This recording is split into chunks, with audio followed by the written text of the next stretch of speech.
International team vice-captain Tony Johnstone has now joined a chorus hitting out at the yobbish behavior of U.S. fans and also U.S. players Daniel Berger and Phil Mickelson during last week's President's Cup. Johnstone has joined Aussie-born Mark Leishman's wife, Audrey, who bravely spoke out at the yobbish manners of clearly beer-fueled Liberty National spectators. However, Johnstone has gone further, calling for the PGA Tour, as organizers of the event, to bring in measures to evict those causing disturbance. And Johnstone has taken a swipe at the post that drowned unsportsmanlike comments of Daniel Berger. Golf is one of the last bastions of sportsmanship and decent conduct, both inside and outside the ropes, and there is no place for some of the behavior we witnessed in New Jersey, said Johnstone. You want atmosphere at these big team events, and you absolutely expect patriotism. It's the same in Europe for the Ryder Cup, and you get the home crowd cheering for the home players at the President's Cup. But what you don't get from the galleries is abuse of the opposition. Tony Johnstone with Captain Nick Price at the 2017 President's Cup. We should be clear that it was a tiny percentage of fans trying to spoil the enjoyment of others. The majority of the home fans were fine. They were partisan, that's to be expected, but they were appreciative of good golf and applauded good shots from both sides. The crowd behavior over the first 2 days was impeccable, but there were incidents over the weekend that I don't want to see again. Unfortunately, there were a small minority of yobs whose sole purpose seemed to be detracting from the pleasure of others. These are probably the same idiots who go to PGA Tour events and shout mashed potatoes and all those other inanities, and then they rush home to watch the golf they recorded, hear their voices on the TV, and immediately tell their buddies what fantastically clever people they are.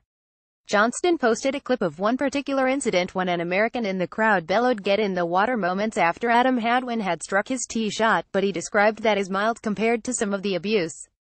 When you see behavior like that at the President's Cup or the Ryder Cup, it just doesn't belong at those events, it's disrespectful, added Johnstone.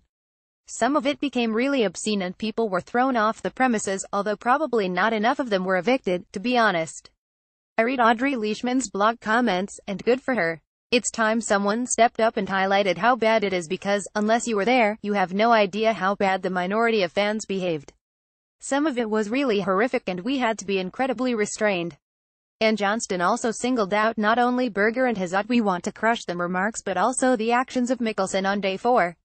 What Daniel said was unfortunate and unnecessary, and I thought Mickelson's dance routine was pathetic and unsportsmanlike, Johnstone said.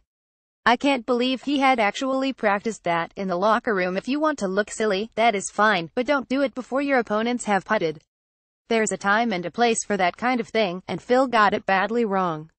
That was a complete lack of sportsmanship and, to me, showed a lot of disrespect towards his opponents. But I must give huge credit to Kevin Chappell. Kevin and his wife came and apologized for the behavior of the fans and some of the players, and I thought that was a really classy gesture. I had never met Kevin until last week, but he seems a really nice, down-to-earth guy and I've got a lot of respect for him for doing that. Johnstone accepts that many of the unsavory scenes were alcohol-fueled, but with some observers defending the behavior and comparing it to other sporting events, he insists this should not be encouraged in golf. He said people keep talking about the need to grow the game, which is fine. But do we want to do that at the expense of common decency? It's a game of self-policing, honesty and sportsmanship, and it's really not that difficult just to act with decency. The bottom line is that golf is above that kind of yobbish behavior. That's always been the case, and we need to do more to keep it that way. This story was reported on SkySports.com.